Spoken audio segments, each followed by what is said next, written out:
Welcome to Pindar Poetry. We hope you learned something new. You have the essentials ready: SDK, language support, and a project. First, open res/layout and add a spinner element with an ID. This gives you the UI anchor. Next, prepare a data source, either a string array in strings, XML, or a list string in your activity, because the adapter needs items. Then, in onCreate, find view by ID for the spinner and choose an array adapter. This connects data to view. Once done, set a simple layout like Android. Layout, simple spinner item to render choices. Now focus on the middle steps. Instantiate the array adapter with context, layout, and your list.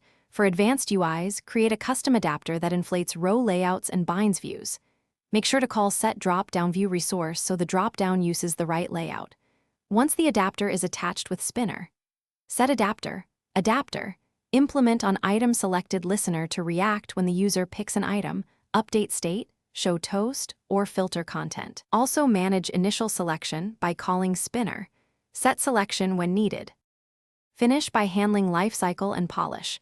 Persist the selected index across rotation using onSave instant state or a view model, and restore selection in onCreate.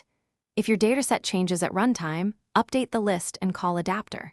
Notify data set changed so the spinner refreshes.